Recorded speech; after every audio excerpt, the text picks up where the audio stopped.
Все. Бисмилля. Ассаламу алейкум ва рахматуллахи ва баракатух. Сегодня, по милости Всевышнего Аллаха, к нам приехал Хасанов Алмаз, бывший член партии Хизбут Тахрир, руководитель 3 республик Татарстана, Чувашии и Марий-Эл. Ныне один из руководителей Центра консультаций по выходу из деструктивных культов.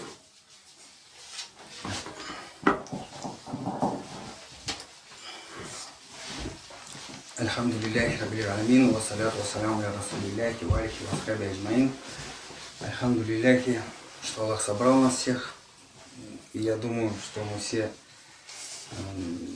извлечем какую-то пользу из этого собрания. Вот. Хотелось бы для начала, как брат меня уже представил, сказать о том, что 2000, немного я расскажу о себе, чтобы было понимание того, кто я вообще. Вот. В 2003 году я принял ислам, вот. И в этом же году, в 2004 году, я вступил в партию Хизбут Тахрир. Вот. Рассказывать о том, как я туда попал, тоже есть смысл для того, чтобы было понятно, как на данный момент данная группа вовлекает новых людей в свои ряды. Вот. Я думаю, лучше это будет рассказать в конце, для того, чтобы был порядок. Вот. Немного расскажу о том, чем я занимался и какую должность я занимал. То есть я занимал должность накыба, и в моей ответственности была Республика Татарстан, Чувашия и Марий-Эл. В 2006 году меня арестовали, и также со мной арестовали 11 братьев, всем нам дали реальный, кроме 3, всем нам дали реальные срока от 3 до 8. То есть мне как руководителю дали 8 лет, увезли меня отбывать в Республику Саха-Якутия. Вот. 4 года я находился под следствием, 4 года я находился в колонии. Вот. Прибыв в колонию, я также исповедовал те же идеи этой организации, то есть был рьяным, активным сторонником этих идей, убежденным. Вот. И, наверное, на 7-м году отбытия срока со мной на связь вышел один самарский брат, он тоже на тот момент был действующим членом Хизбут Тахрир. Вот. И он тоже отбывал в этой республике наказание, только в соседней колонии. И он мне предложил, то есть вот ты находишься в заключении, я там начал одно дело, то есть попробовать продвинуть вопрос халяльного питания для заключенных мусульман. То есть эта тема такая глобальная, как раз по плечу политическим деятелям, как мы. То есть, он меня зажег этой темой. Я думаю, действительно, что зря сидеть. Тут тоже можно внутри колонии раскачать ситуацию и тоже под лозунгом борьбы с идеями неверия, продвигать свои идеи. В общем, завязалась вся вот эта заварушка. Я там начал писать жалобы, начал обращаться к правозащитникам, что здесь ущемляет права верующих. Вот. И дальше, чем дальше мы влезали в эту тему, то, что притесняет права и свободы согласно Конституции, то есть там приходилось писать жалобы руководителям, начальникам, прокурорам и, соответственно, ссылаться на Конституцию Российской Федерации и на статью 28, это права и свободы, касаемые вероубеждений. Вот. И тогда мы просто задались вопросом, то есть мы фактически, поднимая эту тему, то, что защищает наши права и свободы, то есть мы фактически становимся проводниками, то есть мы пропагандируем данные идеи о правах и свободах. То есть сначала мы не придали этому значения, а потом уже, когда мы более серьезно задумались, то фактически так и случилось. То есть фактически мы, апеллируя, то есть ссылаясь на закон Российской Федерации, мы фактически заявляли, что мы граждане Российской Федерации, у нас есть права и свободы, данные нам этим государством, И будьте любезны, эти права и свободы не ущемляйте, то есть все согласно демократии. То есть и мы поймали себя на мысли, что мы просто призываем людей к демократии и к исполнению этих законов согласно демократии. Вот. И уже в ходе вот этих вот дискуссий с этим братом, когда мы обсуждали эти вопросы, у меня по делу фигурирует эпизод, когда мы в 2005 году организовали работу 3 общественных организаций.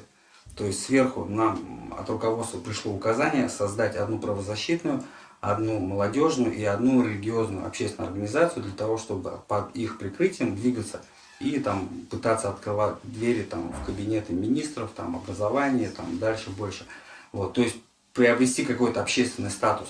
То есть у нас были реальные юристы, то есть действующие ХТшники, которые имели высшее юридическое образование. То есть мы открыли все эти общественные организации, там, кому надо было, раздали корочки, то есть у меня тоже была корочка правозащитника, то есть я ходил легально, там, в любой кабинет, к любому прокурору, там, приходил, там, начинал его отчитывать, там, вот я правозащитник, вот, то есть тогда, как бы, особо я не парился относительно того, вообще халяль это нет. Единственное, я спросил у своего тогда руководителя, я говорю, вообще это халяль? Он говорит, это халяль. Я говорю, все, вопросов нет. То есть тогда я слепо доверял, то есть у меня вообще не было ни малейшего сомнения в том, что может быть здесь какой-то подвох. Вот. И тогда мы с этим братом решили задать вопросы тем, кто на свободе. А уже на тот момент, на момент 2013 года, тема правозащитных организаций, она вообще расцвела буйным цветом именно среди членов Хизбут Тахрир. То есть правозащитные центры и организации были открыты и в Башкирии, и в Крыму, тогда он еще был украинским, вот, в Москве, в Питере, в Казани, в Дагестане. То есть появились там такие, скажем, не рядовые члены ХТ, которые, скажем, одновременно были действующими членами Хизбут Тахрир и были правозащитниками. То есть они фактически тоже заявляли то же самое. То есть вот мы, граждане Российской Федерации, являясь мусульманами, вы не ущемляете наши права, вот, не ущемляете наши свободы. Вот, и вот под этой вот эгидой, вот, скажем, под этим сводом законов они пытались проводить свою движуху, защищать братьев. То есть, у нас как бы изначально была цель создания этой правозащитной организации, это защита членов ХТ, то есть от преследований. То есть нам нужна была какая-то бронь, чтобы мы могли зайти в любой кабинет и могли там дотянуться до любого родственника, чтобы легально, скажем, проинформировать или проинструктировать, как себя вести во время допросов или как-то обезопасить родственников. Вот. И когда мы уже поняли, что на территории России уже ни одна организация вот эта правозащитная, которая именно организована членами Хизбут Тахрир, мы задали им вопрос. Вообще халяль нет создавать правозащитные организации и пропагандировать идеи демократии. Хотя в книгах ХТ сказано на Пхане, да, что не приближайтесь к демократии ни под каким благовидным предлогом, даже не дышите с ней одним воздухом. А тут фактически, скажем, филиал России и Украины встал на рельсы демократии и фактически продвигает идеи демократии, но это называют другими словами. Мы защищаем права мусульман. То есть, как защищать? Вот согласно Конституции, статья 28. То есть, каждый имеет право исповедовать или не исповедовать религию, поступать в соответствии с ней, или вообще не исповедовать никакую религию. То есть, мы им задаем вопрос, это же демократия, то есть, это же... То есть, если вы говорите, не ущемляйте наши права и свободы, то есть вы фактически обращаетесь к демократам и говорите, вот вы демократы, вы придержитесь своей демократии и придерживаетесь ее неукоснительно. То есть фактически мы призываем демократов, чтобы они не отказывались от демократии, а наоборот крепко за нее держались и еще воплощали и эту демократию над нами безукоснительно, как у них написано согласно Конституции.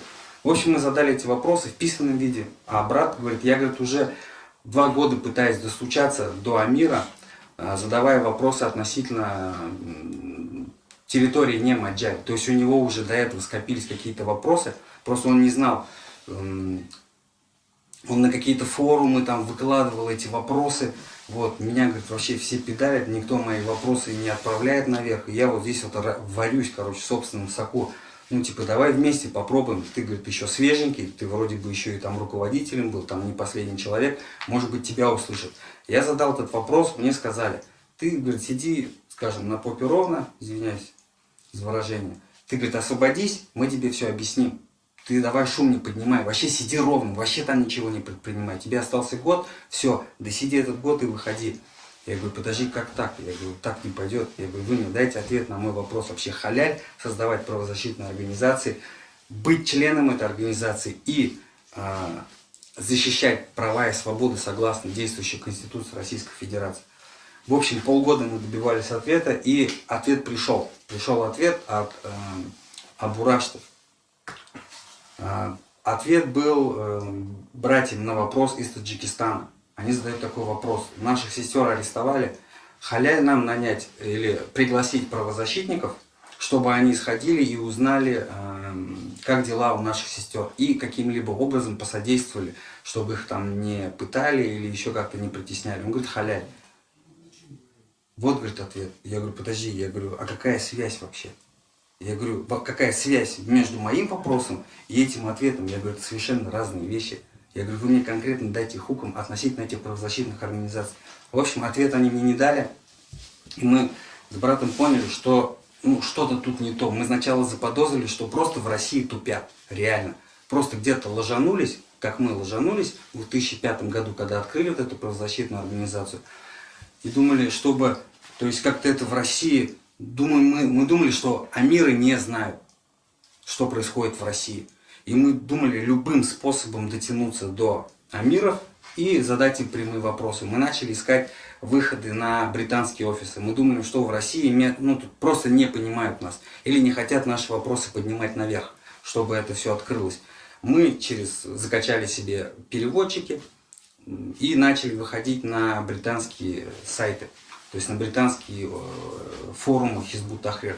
Нашли один официальный сайт Хизбут Тахрир, начали им писать. Вот мы, братья Хизбут Тахрир из России, у нас вот такие вопросы, вот вы там находитесь, вот у вас есть руководители, мы хотели бы задать вам вопросы вот такого порядка. Начали им писать там за правозащитную деятельность по поводу вопроса маджаль, не маджаль, но это потом. Они говорят, вы... из Хизб-Ата похоже. Мы, в смысле, какой Хизб-Ата? Он говорит, а вы что, разве не знаете? Мы что не знаем? Есть, говорит, Хизб, но они пишут, переводчик пишет оригинальный, то есть истинный Хизб. Как бы в переводчик он другого комментария не дает. Они говорят, мы Хизб оригинальный, то есть естественный, правильный, истинный. А вы, говорит, Россия, территория Азии и большую часть, то есть та, где популярный Хизбут Тахрир сегодня, да, именно в средствах массовой информации, это, говорит, Хизб-Ата. Мы какой Хизб-Ата? Я вообще просто понять не могу. Думаю, что такое? Они говорят, в 1997 году Хизб раскололся. То есть фактически он не раскололся, а Абдуль-Кадым Залума, его исключили из рядов организации, и большая часть активных братьев ушла вместе с ним. И получилось так, что появилось два Хизба. То есть Хизб, который возглавлял Абдуль-Кадым Залум, и другой Хизб. Мы им задаем вопрос, а кто у вас руководитель, где он вообще находится? Они, не важно, кто руководитель, там, то, сё, вот, важно просвещение. То есть мы крепко держимся просвещения. Мы говорим, а в чем проблема вообще, почему Абдуль-Кадым Залума исключили? Он говорит, он изменил метод Таквидин-Набхани. Я говорю, в чем? Они там начали нам скидывать ссылки, скидывали, а там, через программу переводчика очень коверкано, да, мы с трудом поняли. В общем, произошло что? Под вопросом Талябу Нусра Таквидин Набхани понимал обращение за помощью к влиятельным, типа вожди племен, политические деятели, авторитеты. То есть это действительно те, которые обладают влиянием на массы, писатели, ученые, там какие-то научные деятели, да, вот. А Абдуль-Кадым Залум, то есть после того, я так уже понимаю, почему это произошло искажение, да, что после длительного периода, да, без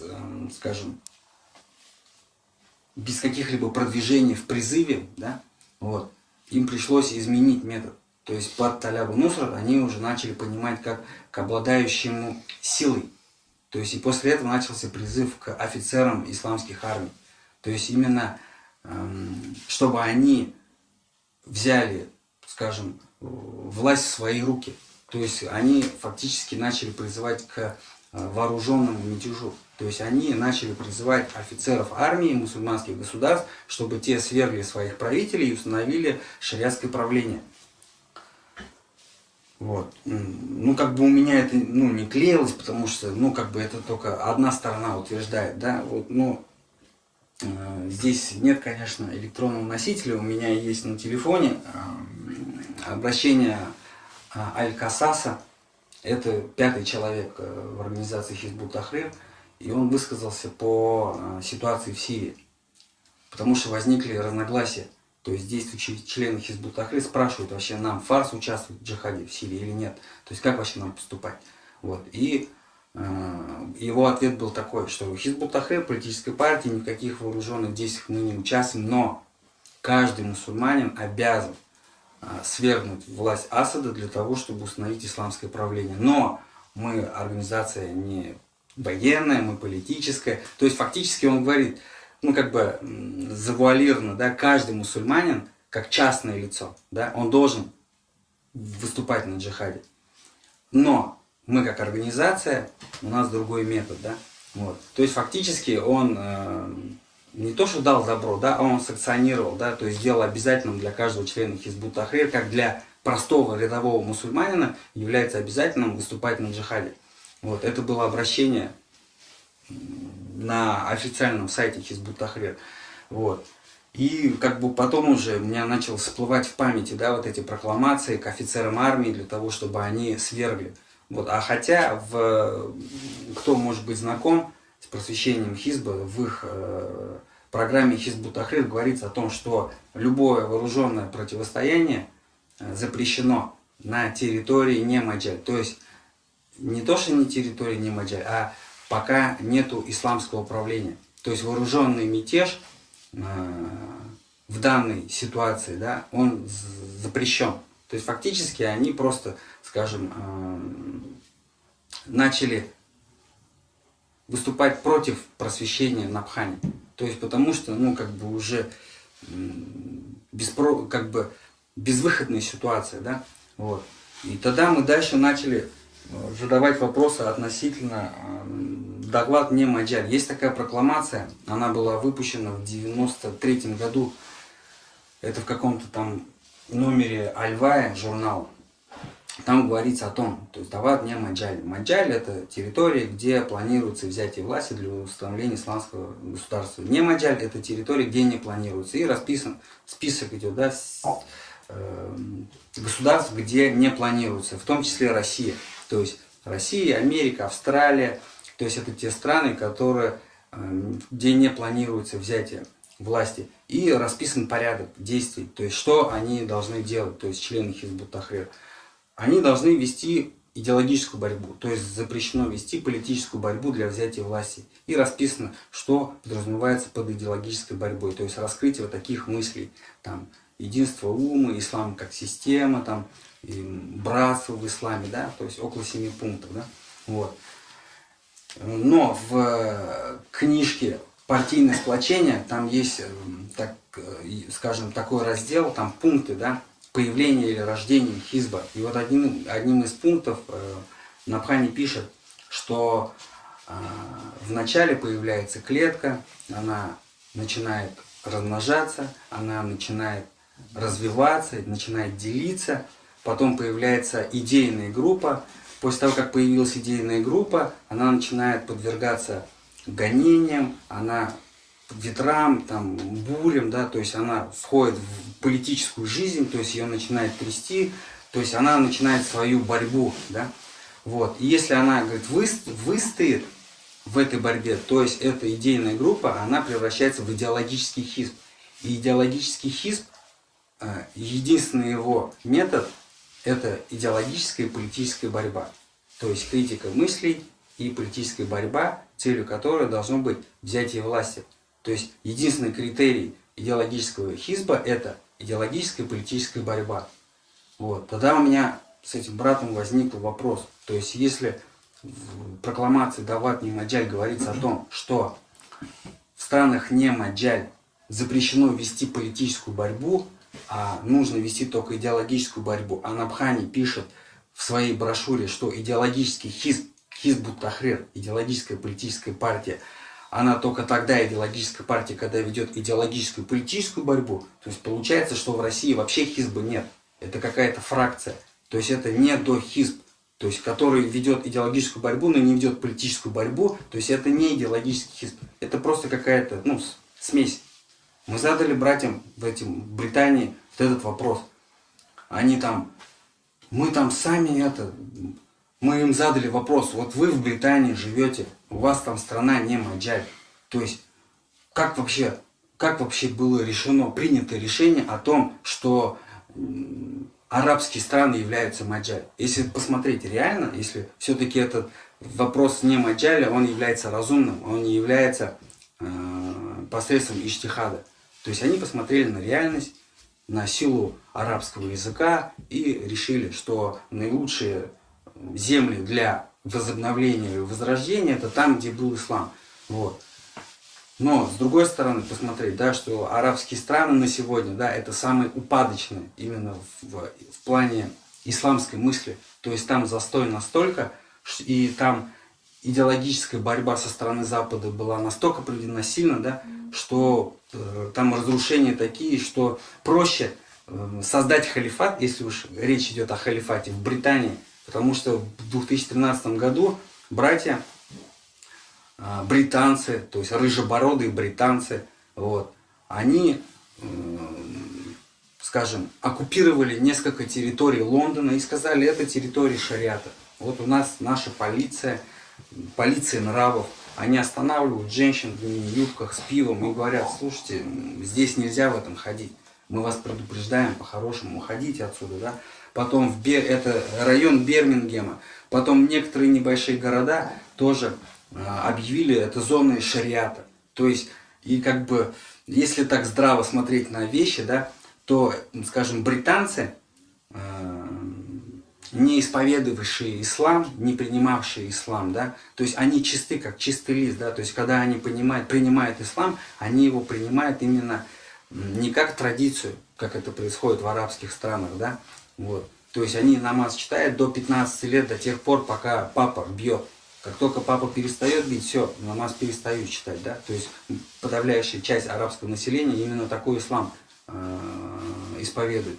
То есть в Британии или в той же Франции, да, где сейчас мусульманское население, оно, скажем, очень сильно растет. То есть там, скажем, было бы разумнее появление и логичнее появление, да, и мы задали этим британцам вопрос, вот вы там призываете к идеологической борьбе, а вот представьте, что в процессе идеологической борьбы британцы сказали, это наша земля, мы хозяева этой земли, мы хотим здесь халифат. Что вы им скажете? Это страна не Маджаль, арабские страны Маджаль. Вот подождите, мы там установим, а потом уже, когда мы соизволим, мы вам дадим добро. То есть, это же бред. То есть, естественно, это бред. То есть, это вообще это противоречит и разуму, и шариату, да. Эти британцы нам ничего не смогли ответить, нас просто забанили, нас выкинули, с этого форума, вот, чтобы мы не задавали такие вопросы. Мы начали задавать вопросы здесь, в России. На эти вопросы нам тоже не могли на эти вопросы дать ответы. В общем, в конечном итоге меня, моего брата, мою жену и еще где-то 5-6 человек, которые участвовали, да, в этих дискуссиях общественных, в сети, в социальных сетях, пришло решение об исключении. И повод был формальный. То есть меня исключили за то, что я начал искать выход к Амиру не через российский, скажем, не через российских руководителей, да, а через британских начал выходить. То есть, я нарушил административные правила, в связи с этим я исключен без права возврата, то есть бесповоротно, да, бесповоротно. Вот. Брата Самара тоже его исключили, мою жену, еще там несколько человек исключили. Вот. В конечном итоге я освободился, и вопрос с правозащитной деятельностью они решили таким образом. Им категорически запретили поднимать тему правозащиты, им запретили участвовать в правозащитной деятельности, им запретили ссылаться на Конституцию Российской Федерации. Да? То есть в конечном итоге мы были правы, да? Мы просто наступили им на хвост. Вот. Но тогда, когда эта вся тема развивалась, может быть, кто знает, в Крыму в 2014 году, в октябре, была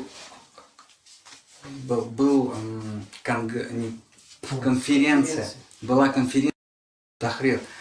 И туда приехали главы медиа-офисов Ливана, центральный офис Хизбут Тахрир, Турции, Дании, Нидерландов, Украины и Англии, да. Вот. И там были очень интересные моменты. То есть в то время в России, как раз, может быть, вы помните, была тема запрета перевода Корана Кулиева. И были запреты платков в Белгородской области. И Хизбут Тахрир организовал баннеры, пикеты, там еще что-то там. Вот. И как раз вот эта вся деятельность была организована как раз именно в тот момент, когда один брат местный, уфимский, он поехал в Варшаву на съезд ОБСЕ. То есть ОБСЕ это отдел безопасности Совета Европы. В этом Совете Европы собрались правозащитники со всего мира. И на повестке дня был вопрос притеснения прав верующих в России. И вот этот брат, он был действующим ХТшником, и он был правозащитником, то есть членом вот этого Совета Безопасности по Совета Европы, да, по правам человека. Он делал там доклад по России, что все плохо, а в основном плохо относительно членов Хизбут Тахрир, это там такая мирная организация. Вот. И вот как раз он, будучи в Варшаве, прошли вот эти пикеты. Были натянуты баннеры в Москве, в Питере, были автопробеги были до этого, да. Вот. И вот после этого прошла вот эта конференция. И на эту конференцию приехали эти же правозащитники. То есть правозащитники с Европы, правозащитники с России, были правозащитники с Украины. Вот. И через телемост также выступали правозащитники с Европы. И был там такой правозащитник Виталий Пономарев. То есть он давно уже, скажем, ездит на этой теме, на теме арестов Хизбут Тахрир. И вот сидели за столом, и эти ролики есть официально на Ютубе. Вот. Осман Бахаш, глава центрального медиа-офиса, все напирал на то, чтобы Пономарев сказал, что ситуация в России относительно членов Хизбут Тахрир напоминает ситуацию репрессий времен Сталина. То есть это безразборные аресты и посадки. То есть просто геноцид, да, мусульман, именно членов Хизбут Тахрир за их идейные воззрения. Пономарев говорит, нет, это не так. Он говорит, ну как не так? Ну вот так. Да нет, это не так. И тогда он говорит, ну как же, ну вот типа, а вот последние, допустим, запреты, перевод Корана, это же священное писание, туда-сюда. Он говорит, ну, во-первых, это не священное писание, это всего лишь одна из трактовок священного писания. То есть Коран в оригинале не был запрещен на арабском языке. То есть это одна из трактовок, да? Перевод Кулиева, да, по поводу платков. Вот. И он говорит, ну как же, типа, мы же, говорит, вот видите волнение мусульман, мусульмане же выходят, и типа, почему правозащитное сообщество не поддерживает? То есть, почему нету адекватной реакции, да, на притеснение в России? Пономарев говорит, вы понимаете, говорит, эти акции были недостаточно эффективными для того, чтобы Запад вписался. То есть, вы мало сделали для того, чтобы Запад вписался, да? Вот. То есть, у меня единственное, это мое личное мнение, да? Вот. Но на тот момент мне показалось, что вот этот брат, который поехал в Варшаву, просто он заручился поддержкой правозащитников о том, что акции проводим, мы поднимаем шум, то есть вот акции, обязательно будут аресты, то есть после этих акций, да, и необходимо поднять шум, чтобы мировое правозащитное сообщество, да, в лице демократов, идеологов, да, подняло шум против России. Вот. И дальше на пресс-конференции у Осман Бахаша задает вопросы. То есть он сделал краткое выступление. И вот я сейчас этот ролик я могу вам продемонстрировать. Правда, кто не увидит его, я сделаю. Общаться, прояснять истину и так далее. Он говорит об одном из об одном из стихов Корана, в котором сказано в переводе, что мы создали вас разными народами для того, чтобы вы могли друг друга распознавать. Таким образом, он призывает к диалогу от имени нашей организации, а также говорит об одном из высказываний, в котором сказано, чтобы силы зла одержали победу, всего лишь достаточно, чтобы бездействовали силы добра. Поэтому в своем послании он призывает все силы добра, так называемые силы добра, и обращается к журналистам и к экспертам для того, чтобы они выступили в поддержку мусульман, потому что данная ситуация есть притеснение. Ну, в общем, здесь на видео, да, 5 глав медиаофисов: Осман Бахаш, глава центрального медиаофиса город Ливан, турецкий глава, украинский глава и Таджи Мустафа. Таджи Мустафа — это британский офис. И вот этот Амзаев, он как раз переводил речь Бахаша. И Бахаш сказал, обращаясь к правозащитникам, то есть перед ним сидели правозащитники, вот. Может быть, кто-то не знает, но вообще правозащитная деятельность или правозащитная организация это детище Пентагона. То есть это еще в 80-х годах появилась идея создавать правозащитные организации для того, чтобы распространять их деятельность на те государства, где Америка хочет влиять. То есть эти правозащитные организации среди местного населения вовлекают этих людей в свою деятельность. Из местное коренное население, аборигены, принимает идеи демократии, защиты прав и свобод, они создают из них правозащитные организации, и фактически они начинают работать в интересах Америки, то есть в интересах Пентагона. То есть вот эти все правозащитные организации — это агенты внешнего влияния Америки. Вот. И вот перед Бахашем сидели вот эти агенты западного влияния Америки, и он обращается к ним. Вы, говорит, силы добра, вы, говорит, помогите нам, чтобы защитить мусульман. То есть перед этим, под мусульманами понимается Хизбут-Тахрир. То есть вся речь была об этом, о притеснениях мусульман. И на другой пресс-конференции, этот ролик у меня удалился, потому что телефон поменял, но это тоже есть в интернете, у Таджи Мустафы спрашивают, это глава медиа-офиса Британии, как, говорит, вы будете реагировать? Это перевод Фазыла Амзаева, это глава украинского медиа-офиса. Он переводит его речи. Как вы будете реагировать на притеснение мусульман в Европе? То есть какие ваши будут действия? Вообще есть притеснение? Говорю, да, есть. Вот там подросткам в школе запрещают носить бороды, там есть вопросы относительно хиджабов, там еще что-то, там халяльное питание, молельные комнаты в учебных заведениях. Он говорит, как вы реагируете? Мы, говорит, будем задавать вопросы общественности. Почему, говорит, вы не исполняете и недобросовестно исповедуете те ценности, которые вы приняли? То есть мы будем вас отчитывать, демократы, за то, что вы плохо исполняете демократию. То есть фактически та же самая мысль, которая продвигалась в России. То есть вы, демократы, вы написали Конституцию, так держитесь ее. Мы вас будем отчитывать. Вы как плохо исполняете Конституцию. Мы будем вас контролировать. Смотрите, не нарушайте свою Конституцию. Да? То есть это, грубо говоря, да, чтобы было понятно. То есть там та же самая мысль. Вот. И в связи с чем у меня и у братьев, которых исключили, возникли вопросы, то есть, вообще, как так произошло, что фактически Хизб в России, да, стал агентом влияния Запада. То есть он фактически стал руками, ногами Хизба,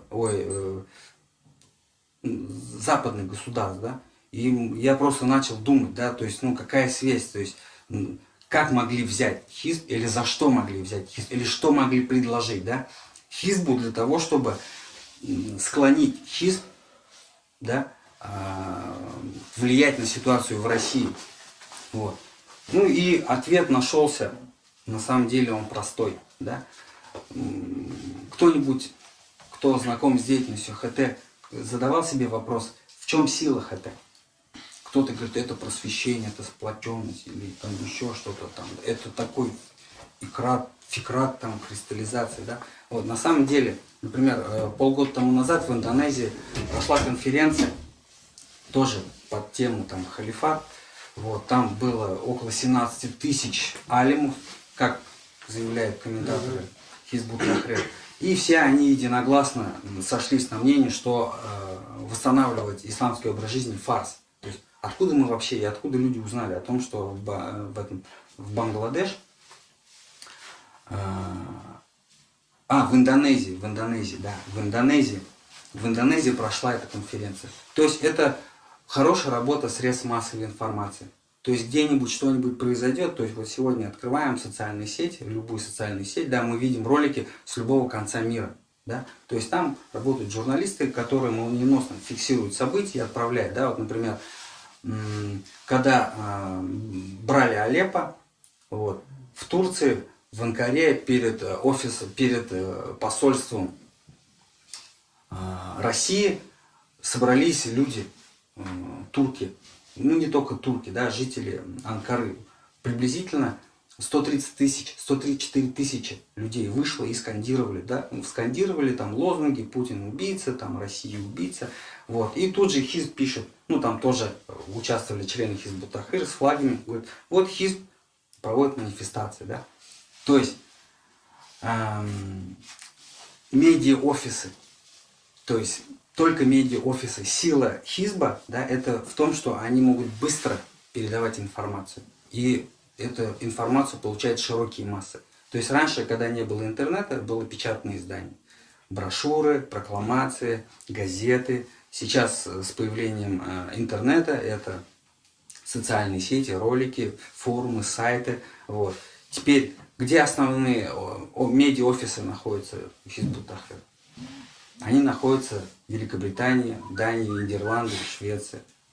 То есть в западных странах. То есть это сердце демократии. Хизб является врагом. Хизб говорит, демократия это враг номер один, который необходимо уничтожить. То есть фактически они на территории врага говорят, мы откроем у вас здесь свои медиа-офисы для того, чтобы вас уничтожать.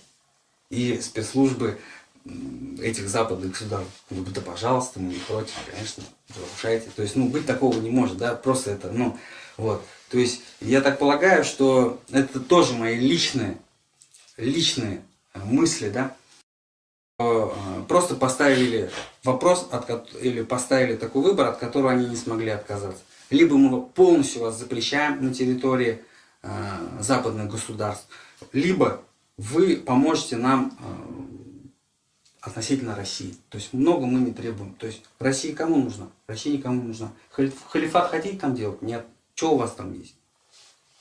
Давайте, помогите. То есть вот эта вот деятельность правозащитной организации, то есть она уже была запланирована давно, в далеком 2004-2005 годах. То есть когда нам пришло указание создать первые правозащитные организации. Вот. Ну и как бы я уже дальше сам, да, начал, просто мне стало интересно, да. Я начал искать информацию о британском офисе, то есть кто возглавлял британский офис Хизбут-Тахрир до Таджи Мустафа. Это был Амар Аль-Бакри, его тоже изгнали, мы начали искать выход на него, хотели с ним связаться, задать ему вопросы, просто человек не маленький, по-любому он что-то знает. Вот, но на него мы выйти не смогли. Он создал свою организацию Аль-Мухаджирун, которая занималась вопросами переселения. Их запретили, они много раз меняли название, потом он перестал быть официальным лидером. И все, как бы мы потеряли о нем какую-либо нить, то есть мы не смогли его найти. Вот, но я в интернете нашел информацию о жене Таджи Мустафа. То есть она была учредителем 3 мусульманских школ в Великобритании и жила за счет грантов. То есть вы понимаете, что такое грант? То есть это деньги, которые выделяет правительство для того, чтобы на эти деньги могли существовать вот эти вот школы, да? То есть фактически, ну, они нормально там устроились, лидеры медиа-офисов, да? Вот. Или начал я искать информацию о Осман Бахаш, ну, в социальных сетях, думаю, ну, где он проживает? Хотя официальный медиа-офис Ливан. Я ни разу не слышал, чтобы в Ливане была проведена хотя бы одна конференция или пресс-конференция. Насколько мне известно, Ливан – это штаб-квартира всех разведок мира. То есть это рассадник, просто рассадник спецслужб. Да? То есть это то государство, где убивают премьер-министра, то есть действующего главы государства. То есть и я ни разу не слышал о том, чтобы в городе Ливане проходили какие-то массовые мероприятия, связанные с деятельностью Хизбут Тахрир. Вот. И потом в социальных сетях я сделал даже специальный скриншот. Осман Бахаш со всей своей семьей проживает в городе Торонто. Это Канада. То есть он тоже находится на территории западного государства. Это тоже часть сердца демократии. Сын Токиден Напхани, Ибрахим Напхани, он проживает в Копенгагене. То есть все влиятельные лица Хизбут Тахрир, они проживают на тех территориях, да, где им не грозит арест. То есть они защищены законами демократии. После того, как я освободился, соответственно, после критики в адрес Хизбут Тахрир, нас внесли в черный список. То есть вначале, когда я еще находился в колонии, да, они начали распускать слухи, что он продался за УДО. То есть тогда мне оставалось 8 месяцев. Он говорит, он зарабатывает себе УДО. То есть он во что бы то ни стало хочет освободиться, поэтому он продался, не верьте ему. Вот. Я действительно подавал на УДО, но я знал, что для меня это было безнадежно, потому что мне было 67 взысканий, то есть 67 нарушений. Я 2 года провел в карцере и почти что год в одиночной камере. То есть я просто знал, что меня не выпустят, да? Вот. Но я все равно ради движухи писал, чтобы выезжать на суд, чтобы выезжать из камеры, чтобы хоть как-то развеяться. Вот. Ну, после того, как я освободился, по звонку они начали говорить, что я агент ФСБ. То есть со мной вообще категорически запрещено общаться. Вот. То есть они напугали молодежь, то есть я пытался там общаться в Фейсбуке, ВКонтакте, вот, с молодежью, вот, но меня просто сразу там либо в черный список, либо в бан, то есть общаться со мной они не хотели. Вот. Ну и после всех вот этих вот, скажем, перипетий в моей жизни, да, вот, я начал вообще задумываться, да, а что из себя представляет эта организация Хизбут Тахрир вообще, что это, да, вот, как я туда попал вообще, вот, и меня познакомили с психологами, есть не психологи, но как бы у него такая узкая специализация, да, сектовед. То есть он закончил Малайзийский исламский университет, вот довольно-таки образованный брат. Вот. У него есть учебник, именно разбор сект в исламе.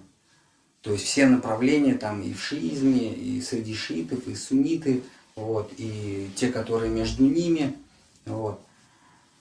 Но она содержит такую информацию академического характера, да, то есть она вот основатель, вот их воззрение, началась тогда-то, на сей день присутствует она там-то, там-то, то есть она как бы никакой такой практической пользы для того, чтобы помочь тем братьям, которые находятся в каком-нибудь культе, она не несет, да, вот. А мне же нужна была информация для того, чтобы понять вообще, что из себя представляет организация Хизбут Тахрир, то есть вообще как туда люди попадают, почему они не могут оттуда выйти самостоятельно, да, то есть вот, и в конечном итоге я как бы много перелопатил информации, вот, много лишней информации, да, но в конечном итоге Аллаху было угодно, что Он свел меня именно с теми людьми, которые занимаются практическим выводом людей из деструктивных культов. То есть в первую очередь они мне дали информацию о том, что вообще такое, что из себя представляет деструктивный культ. Да? Вот. Что такое НЛП, то есть манипуляция сознанием. То есть, и тогда я начал понимать, да, что в действительности члены Хизбут-Тахрир, они используют методы НЛП, то есть сами того не подозревая. То есть их с помощью НЛП туда завели, да, и потом объясняя метод зирата, да, порядок, тартиб зирата, да, как это, да, происходило. То есть сначала он идет с тем, со своим мушрифом, да, пойдем сначала со мной, ты мне приведи, я ему сделаю доклад, ты посмотришь, потом мы с тобой проанализируем вместе, и ты поймешь, как это потом ты будешь сам делать. 2-3 встречи проводит он, потом эту встречу проводит этот Дарис, присутствует мушриф, и он его объясняет, твои ошибки, да, и он говорит, лучше делай вот так.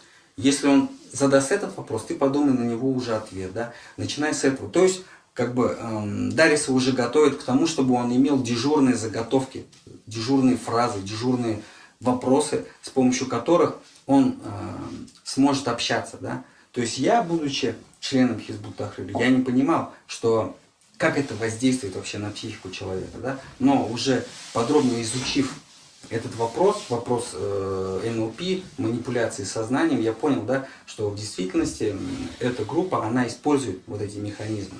Вот. И деструктивное переводится как разрушительное. То есть культ – это то, что человека освящает. То есть это то, что ему свято, да, чему он поклоняется. Но есть культы, которые, то, чему они поклоняются, это разрушает этого человека. То есть то, что для него свято, то, что является его мировоззрением, это мировоззрение разрушает его жизнь. И разрушает жизнь его близких, его семьи. Вот. И я встретился с одним человеком, у нас нет вообще фактически специалистов по работе с деструктивными мусульманскими культами. То есть у нас есть, скажем, сектовед, который знает, в каком году какая секта появилась, какие у нее там воззрения, вот, и на какой территории ореол ее распространения, да, численность, скажем так. Вот. Но что с ними делать, да, что вообще с ними происходит, когда они заходят, что с ними происходит в самом культе, почему они не могут выйти, да, вот, как их можно оттуда вывести, да, то есть такой информации не было. Такая информация была только у христиан, потому что деструктивные культы среди христиан, они уже давно действуют на территории Российской Федерации, и у нас уже есть центры, которые занимаются этим вопросом. Допустим, свидетели Иеговы, саентологи, там, церковь унификации, то есть их там много, баптисты, евангелисты, там их вообще тьма тьмущая. Вот. Но тем не менее, там есть здравые люди, вот, которые разобрались с тем, что происходит с человеком, когда он заходит в культ. И тут разницы нет. Это псевдохристианский или псевдомусульманский культ. Да, разницы нет. Потому что психика человека, как у христианина, так и у мусульманина, она работает одинаково. И механизмы на воздействие в психику, они также работают одинаково. Вот. Можно было бы сказать безотказно, как автомат Калашникова, но тут есть один нюанс. Да? В научной среде не принято говорить о божественном вмешательстве. То есть я вышел из хизба не потому, что ко мне вернулось сознание в один момент, я в силу собственной воли вернул себе критическое мышление и посмотрел здраво на свою прошлую жизнь. Нет. То есть произошли ряд событий, которые меня поставили в такие жесткие рамки, в которых я был вынужден задуматься, а вообще возможно выйти из ХТ? То есть вот мне дальше жить мешает мое членство в ХТ. Я понимаю, что если я выйду, да, я буду дальше продолжать работать в рядах ради интересов ХТ, и меня снова посадят. Я выйду, меня снова посадят. То есть фактически я обречен на пребывание в тюрьме. И меня как-то эта перспектива не очень радовала. Я просто дистанцировался, да, и посмотрел на себя со стороны. И просто задал себе вопрос. Есть ли шанс выйти? Может быть, есть какой-то нюанс, который мне позволяет выйти. То есть тогда я допустил единственный раз в своей жизни в том, что хизб может ошибаться. И вот с этого момента у меня, короче, вот это вот сомнение начало развиваться, расширяться, развиваться. И в конечном итоге это привело к тому, к чему привело. Я в конечном итоге вышел, да? Вот, то есть, в выходе из культа, выводит из культа и заводит в культ Всевышний Аллах. То есть он направляет на прямой путь, и он сводит с прямого пути. То есть, мы, допустим, как член Хизбут Тахрир подсаживается к какому-нибудь рядовому мусульманину и начинает заводить с ним разговор. То есть, методы манипуляций, они работают без... Он воздействует на чувства. Ну, например, относительно существования Творца. Ты верующий, брат? Да, верующий. В Аллаха веришь? Да, верю в Аллаха. А ты увидел, слышал, трогал? Нет. А как же тогда ты можешь утверждать, что он есть? Ну как же, вот же в Коране сказано. Подожди, в Коране. Мы же сначала в Аллаха уверовали, потом в Коран. Так и так. Ну, сначала, значит, надо в Аллаха уверовать. Ну, а как ты можешь в него уверить? Ты же шахаду произносишь, ашхаду. Ашхаду, я свидетельствую. Кто может быть свидетелем? Тот, кто видел, слышал, трогал. Ты его видел, слышал, трогал? Нет. Ну. А тем более материалисты говорят, что материя вечна. То есть он, обладая навыками, доказывает ему, что Бога нет, что Аллаха нет. И в психологии вот этот момент, вот этот процесс манипуляции называется разрыв шаблона. То есть человек, который в силу своего умственных способностей, да, имел какую-то веру, да, считал, что он верующий, считал, что он поступает в соответствии с религиозными предписаниями, приходит человек, и его веру, все самое святое, что у него есть, да, его мировоззрение, он просто не оставляет камня на камне, он его разрушает. То есть и фактически человек остается ни с чем, он падает, он летит просто в никуда. У него, естественно, возникает жуткая, то есть, жизненная необходимость в новой, скажем, картине мира, в новом мировоззрении. И тут же этот ХТшник говорит ему: а хочешь, я тебе приведу доказательства существования Творца? Мы имеем такие доказательства. Они вообще железобетонные. То есть у тебя не будет ни малейшего сомнения. Конечно, конечно. Он приводит ему доказательства, которые бесспорны, которые тяжело опровергнуть, фактически невозможно. Да? Вот. И, соответственно, этот человек как бы становится его вторым родителем, вторым его учителем, его спасителем. И этот человек ему полностью доверяет. То есть, когда человек приводит доводы относительно существования Творца разумные, вот, подтверждая прямо на месте, да, соответственно, я так думал, да, и большинство так думает, те, которые заходят, что человек, который обладает такими доводами, он не может юлить, как лиса. Он чист, он справедливый. То есть, человек, который обладает такими доводами, он не может быть подлым. Там нет никакой подлянки. И он ему доверяется безоговорочно. И этот член Хизбут Тахрир начинает дальше доказать существование Корана, истинность Корана. Вот. И, соответственно, этот человек полностью подпадает под влияние того, кто вовлекает, да? Вот. И в психологии этот процесс также называется когнитивный диссонанс. То есть когнитивный диссонанс, то есть это когда любой человек имеет определенную картину мира. То есть у него есть мировоззрение, и это мировоззрение ему дает ответ на все его вопросы. То есть вот есть люди, вот общество. Так, кто я такой, и как я должен относиться к этому обществу. Да? Вот государство. Кто я такой к этому государству, как я должен относиться к этому государству. Вот мир, да? Вселенная. Кто я такой, как я должен вообще это воспринимать. Кто я и зачем я. Да? То есть самые основные базовые понятия, да? Его мировоззрения. Вот. И, соответственно, когда человека ставят в тупик какими-то вопросами, да, разрушая или ставя под сомнение вот это мировоззрение, у него происходит противоречие. Противоречие, то есть вербовщик, да, он ему рисует другую картину мира, которая противоречит его мировоззрению. И, соответственно, у него происходит несостыковка. И он либо принимает это его мировоззрение, разрушая свое, да, либо отвергает.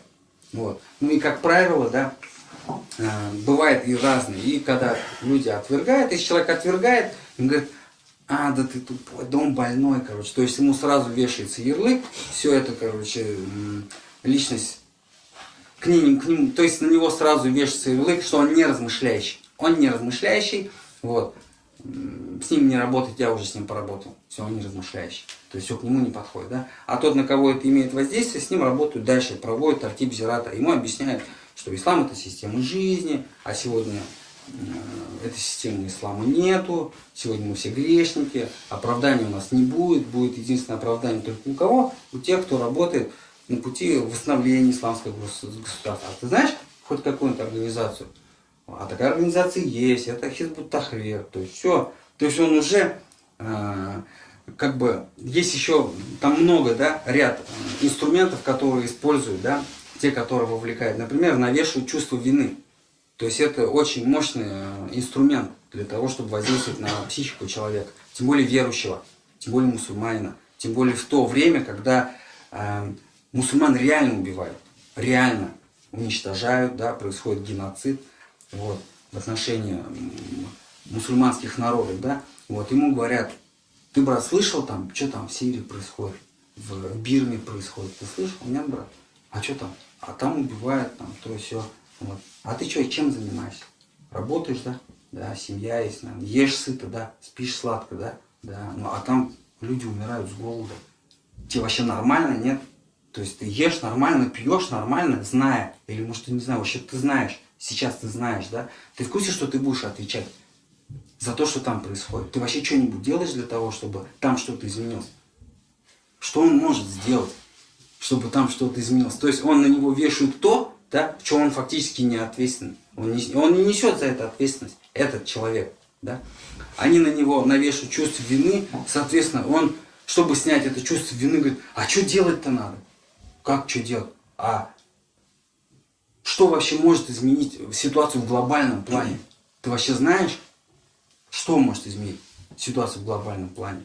Ну ты вспомни раньше времена, да, когда одну мусульманку обидели, да, и халиф Мухтасима собрал, то есть когда император Византии похитил одну мусульманку, взял ее в заложники и Мухтасиму написал. Он говорит, если ты не отпустишь, ты даже не успеешь дочитать письмо, вот, как моя армия будет стоять перед твоими окнами. И он прочитал это письмо такой, ну что за бред, подходит к окну, там лес копий. И он говорит, ну отпустите немедленно, короче, эту женщину, да. Он говорит, вот видишь, это вот халифат, то есть амир, армия. Сегодня халифата нету, вот поэтому мы в таком бедственном положении. Вот, соответственно, для того, чтобы изменилось бедственное положение мусульман, нужен халифат. А единственный, кто занимается деятельностью по восстановлению исламского государства, это Хизбут Тахрир. Поэтому те, кто не присоединился к Хизбут Тахрир, у них не будет оправдания в судный день. То есть, что ты ему скажешь в судный день? Что ты сделал? Вот, ты также будешь там мычать. Все, иди, я не хочу тебя видеть. Конечно, этот брат уходит, у него он подавлен, он раздавлен просто, да, то есть все. Вот, естественно, он хочет избавиться от этого состояния, да, и он ищет встречи с этим человеком для того, чтобы сказать, ну, помоги мне избавиться от чувства вины. То есть все, он фактически использовал инструмент манипулирования сознанием, надавил на определенные чувства, да, использует информацию в своих целях, да, то есть манипуляции фактически, да, ну, в двух словах, если сказать, да.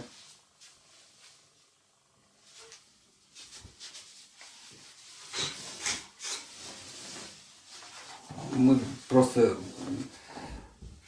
Я хочу вам зачитать из программы вот этого центра, да, некоторые выдержки. То есть мы как бы сжали это, чтобы не использовать много слов. Вот. Психологическая манипуляция – это формирование у человека образов, ценностей, целей, нужных культу в данном случае, без возможности их критической оценки в ущерб интересам этого человека для дальнейшей его эксплуатации в интересах культа. Тем самым совершается преступление против данного человека. То есть, используя механизмы психики, деструктивные культы лишают человека свободы выбора и вынуждают его делать то, что он не сделал бы по своей воле. В дальнейшем эти манипуляции используются для полного порабощения этого человека. Именно это делает религиозный культ деструктивным и разрушительным. Вот.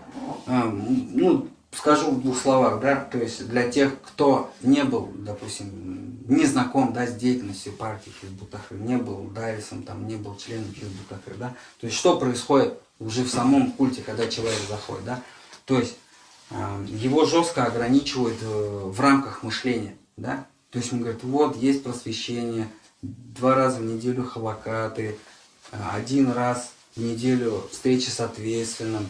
Ну, еще помимо ты должен делать зираты постоянно. То есть человеку вообще не оставляют времени для собственных размышлений. Его нагружают только информацией хизба, его нагружают только делами хизба. Соответственно, он все, ему шоры повесили, и он уже начинает действовать и мыслить согласно концепции Хизб ут-Тахрир. Относительно того, что не будет мне оправданий, пока я кого-нибудь не приведу в организацию Хизб ут-Тахрир. Вот. Сейчас скажите, пожалуйста, сколько время? 8:30. 8:30, да? 25. 25 минут. Ну, я как бы... Информации много, да? Вот. И мне хотелось бы сказать самое главное, да? Что, выйдя из этой организации, я и другие братья и сестры приняли решение о том, что в отношении тех, кого вовлекли в Хизб ут-Тахрир и подобные культы, фактически совершено преступление против личности. То есть, используя механизмы психологического воздействия, их вовлекли в эти культы, лишив их права выбора. То есть ни один мусульманин или мусульманка не пришли в хизб добровольно, сказав, вот, я слышал, Хизб ут-Тахрир такая партия крутая, вообще просто супер. Вот мне хотелось бы к вам присоединиться. Как это можно сделать? Я не знаю ни одного такого, который бы пришел туда, да? Вот. Как правило, вообще скрывается о том, что ты член Хизб ут-Тахрир.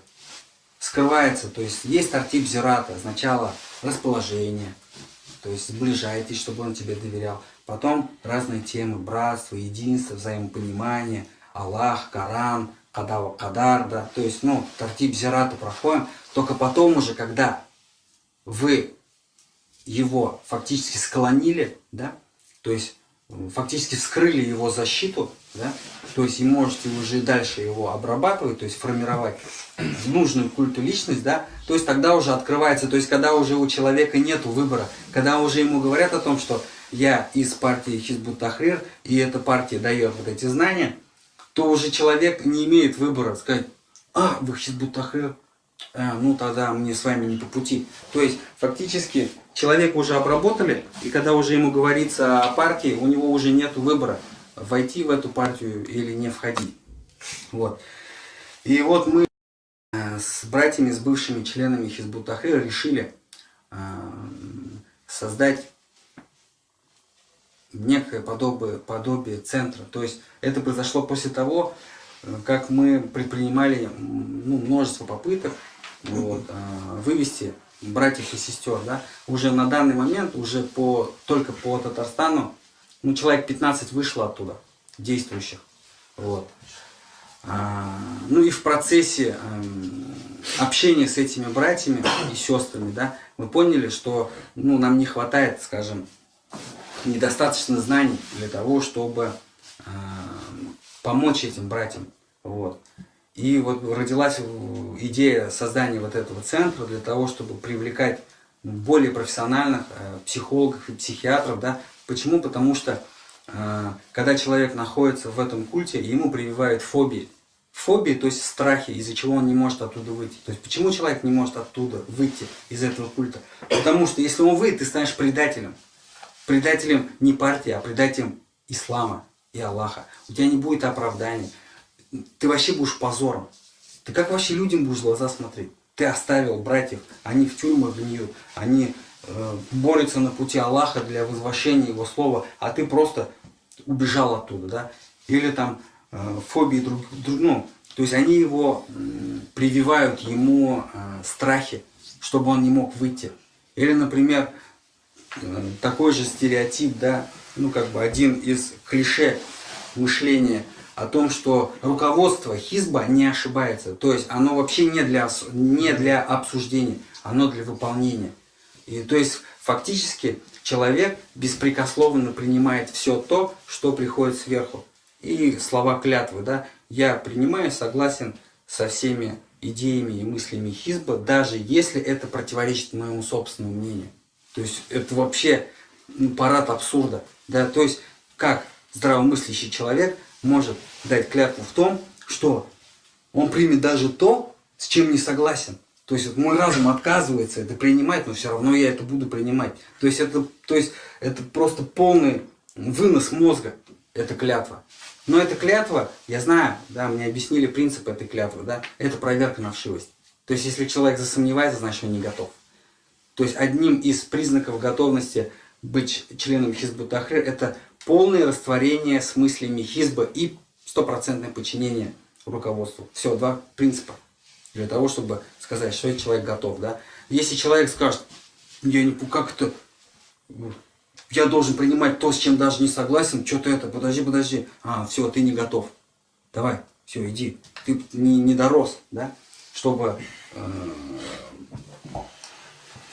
скажем, получить милость Аллаха, такую, которую получает братья в Хизбе, да, то есть на него снова начинает воздействовать, да, то есть ты сомневаешься, ты колеблешься, там, это шайтаны тебя разводят, то есть для того, чтобы ты не вступил в эту организацию, тебя умышленно, да, он тебя наущает, да, вот, то есть, ну, это уже братья, да, то есть каждый сам придумывал, скажем, такие психологические уловки для давления, чтобы надавить на брата или на сестру, чтобы она оставила семью, оставила родителей и пошла на зират или пошла на халакат, да. Там были сестры, моя жена на 8-9 месяце беременности, да, вот, с Челнов ездила в Казань, вот, проводила там халакаты, получала халакаты, давала халакаты, целый день на ногах. Потом, когда она родила 2-3-месячных детей, оставляла бабушке, да, уезжала на халакаты. То есть она сейчас вспоминает, говорит, это вообще бред какой-то вообще. Как вообще? То есть ни одна любящая мать, так бы не поступила. То есть сейчас она уже понимает, да, что у нее просто не было выбора. То есть на нее воздействовали вот эти фобии, на нее воздействовали вот эти страхи, да, вот. И вот одним из сдерживающих факторов, да, который мешает братьям и сестрам выйти из этой организации, да, многие братья и сестры, они как бы уже думают о том, что что-то там не то, что-то слишком много там противоречий, да, но они все равно не могут выйти. То есть это равносильно тому, что рыба должна выйти из собственного водоема. То есть она находится в плену, то есть раб этой идеи, да, раб этого культа. То есть все, он не может от этого избавиться. То есть эти фобии, да, они как бы заключили его сознание в тюрьму. И он не может самостоятельно выйти, да, если ему не помочь. Если ему не разбить эти фобии, не развеять эти страхи, да. Или, например, любая критика любого культа, да, не только ХТ, да, членами этого культа, она воспринимается агрессивно и враждебно. То есть фактически у членов культов, да, деструктивных культов, у них отсутствует собственная самооценка. То есть у них фактически нет самооценки. Хизб как говорит, да? Нету ты, нету личности, да? Хизб не состоит из личности. Хизб сам личность. Когда кто-либо из членов Хизба говорит, это Хизб говорит. То есть ты никто вообще без Хизба. А вот с Хизбом ты кто-то. А без Хизба ты вообще никто. То есть фактически у них нету собственной самооценки, да? Вот. Единственная самооценка связана с его успехами в партии. То есть вот я привел 2 зиратов, я вообще молодец. И руководитель, его мушриф знает, как его поощрить. Ты молодец, альхамдулилля, пусть Аллах тобой будет доволен, пусть Аллах тебе еще больше направит, да, на трудности, чтобы ты их преодолел, да. То есть виды поощрения, да. Или наоборот, вот ты там столько, ты вообще зиратов не привел. Как ты вообще перед Аллахом будешь отвечать? как ты вообще в глаза верующим будешь смотреть, да? То есть постоянная обработка сознания для того, чтобы еще больше закрутить, да, вот эти гайки. И, как правило, вы, наверное, сами знаете, да, что в хисп не попадают неискренние братья. В хисп попадают именно искренние, открытые, честные братья, потому что таких можно использовать, эксплуатировать вообще на 100%. Они все готовы отдать. А тот, у которого есть хоть малейшая корысть, он там задержится ненадолго. А вот именно остаются надолго там, да, и жертвуют всем. То есть этот культ у них забирает все. И семью, и свободу, и имущество, и религию, и разум. Да, только искренне. Поэтому, как правило, туда попадают искренне. Потому что их можно вообще использовать вообще на полную. И в любой культ попадают искренне. Вот. Поэтому таким братьям очень тяжело. То есть они очень, скажем, эмоциональны. То есть у них есть совесть, у них есть стыд. И такими очень легко манипулировать. То есть это нравственные, как правило, это нравственные братья. И такими братьями очень легко манипулировать. Вот. И еще один хотелось бы аспект озвучить, да. Но это чисто теоретическая часть того, что происходит с человеком, когда он заходит в культ, да. То есть это описано психологами. Вот. Ну, как бы я не вижу в этом противоречий. Я как бы с этой мыслью согласен, да. То есть фактически, когда на человека происходит воздействие, да, то есть когда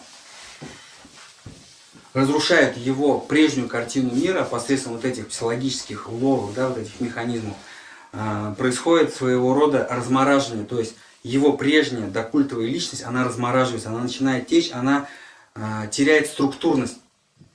Она теряет структурность, все, когда тот, который вовлекает, видит это, да, что человек все плывет, да, то есть как пластилин, он начинает формировать нужную культу личность, да, культовую личность, то есть происходит новая заморозка, он уже замораживает новую личность, но это уже культовая личность, то есть все, это уже раб культа, да, и он будет делать беспрекословно то, что нужно в интересах культа, вот.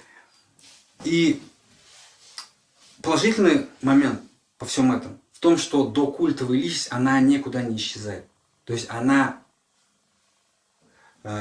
продолжает жить, но она оттеснена, выдавлена. То есть культовая личность не дает ей подняться. То есть она находится рядом. И эта культовая личность, докультовая личность, она проявляется в те моменты, когда человек не на задании, когда он не на халакате, когда он не на шахри, когда он не на месячнике, там, не на отчете или еще там не на зирате, да, а когда он находится в естественном своем положении, там, в кругу семьи, например, или встретил своего брата, там, не мусульманина, одноклассника встретил, да, или там своего бывшего тренера, там, под дзюдо, по самбо, и он там, ну как ты, нормально, а ты когда, а помнишь этого? Помню, а с этим что? И начинают они вспоминать прошлую жизнь, то есть вот его прошлая жизнь, да, это вот как раз воспоминания докультовой личности, и вот как раз задача консультантов по выходу как можно чаще опускать вот эту культовую личность в его воспоминания, то есть возвращать в его прошлое, то есть возвращать его в естественную его среду, то есть когда у него не каменное лицо такое, как у восковой фигуры, когда он там на халакате, да, такой, без эмоций, как робот, да, такой, биоробот, да, вот, с таким, ну, учительским тоном, да, я все знаю, ты молчи, подожди, вопросы будешь задавать позже, пока сиди, думай, вот. И, то есть в естественной среду, и чем больше этот человек оказывается в естественной среде, и, как правило, это происходит в кругу семьи, то есть семья должна его вернуть обратно, семья должна настроить снова с ним отношения, наладить с ним отношения, да, и только семья может посеять сомнения. А вообще, ну, ты уверен, что это единственный путь, что больше вообще нет альтернатив? А ты проверял? А ты хорошо проверял? Давай, может быть, вместе попробуем.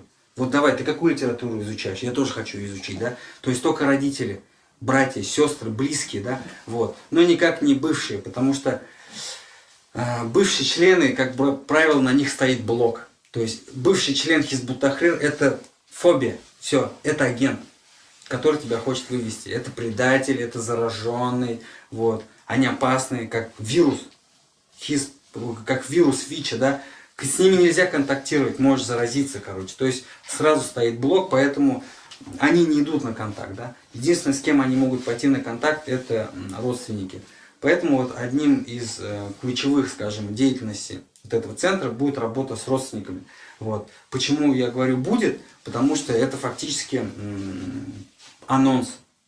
То есть этот центр, иншаллах, начнет работать полноценно после Нового года. То есть сейчас пока, ну, как бы, решаются организаторские вопросы, то есть состав есть, фронт работы известен, вот. Поэтому вот как бы это все еще в будущем. Но как бы вне рамках этого центра работа проводится, ну и проводилась, и проводится, да, вот.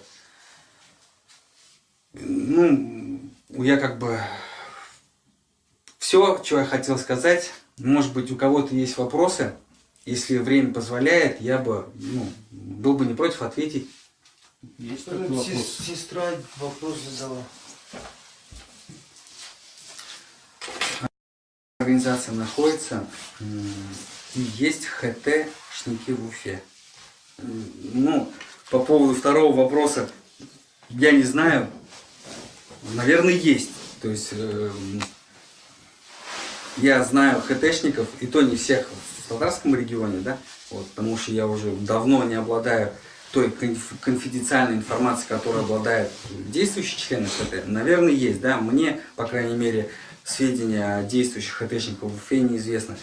Вот. Что касается первого вопроса, где эта организация находится, эта организация будет базироваться на базе ресурсного центра КФУ, то есть это Казанский федеральный университет. То есть она будет строиться на научной основе, там будут работать профессиональные психологи, психиатры, естественно, будут работать бывшие члены Хизбут Тахрир. Вот.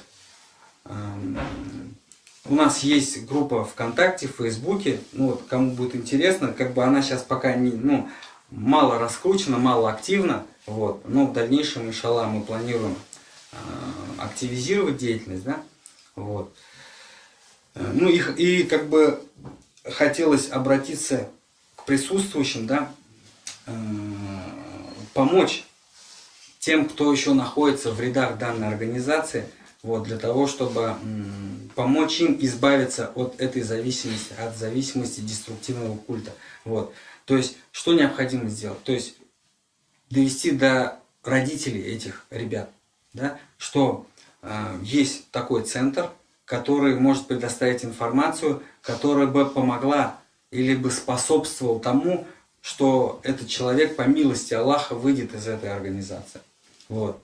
И, естественно, не нужно забывать о самом мощном оружии против деструктивных культов, это дуа.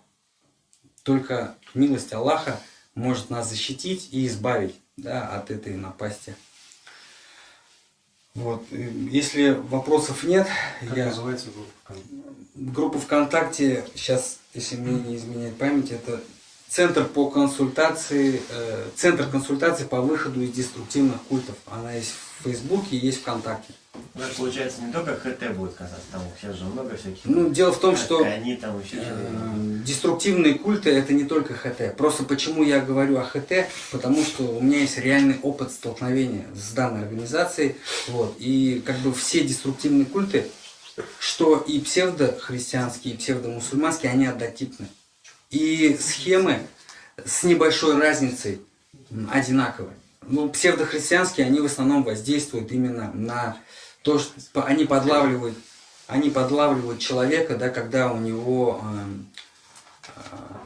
скажем, во времена стресса, стресс, да, дискомфорт, там, у него погибло родители, или у него там какое-то заболевание, или развод, да, то есть человек идет в прострации, и к нему приходит, и его окружает, его, ну, есть такой термин, да, бомбардирует любовью. То есть его окружает теплом и заботой. То есть она поругалась с мужем там на граде развода, а ей говорит, пошли к нам, у нас хорошо. Пойдем, просто чай попьем, посидим. Ее окружает любовью, заботой. Соответственно, ей говорит, вот у нас семья. Вот у нас такие отношения в семье. И, соответственно, ей комфортно в этой семье. Ей некомфортно в той семье, да, и ее это начинает тянуть туда. То есть вот ее на чувствах притягивает, все, и потом уже там известные психологические механизмы ее уже, из нее делают уже раба культа. Да, свидетели Иеговы, все, они как зомби ходят там по квартирам, там книжки, брошюрки, там, да, вот. Ну, тоже несчастные люди. То есть я отношусь к этим людям как к жертвам. На самом деле они являются жертвами и слепым оружием в руках деструктивных культов. То есть они фактически, эти деструктивные культы, вооружают своих адептов вот этими приемами, механизмами для того, чтобы те приводили новых новобранцев, да, в свои культы. Вот. И как бы можно сказать, что они совершают непреднамеренное преступление, да? То есть неумышленно, у них нет злого или корыстного умысла. Любой член деструктивного культа считает, что он на истине, что он избран Аллахом для того, чтобы спасти этот мир, спасти мусульман, спасти человечество, да, от куфра, там, от шайтана. Вот.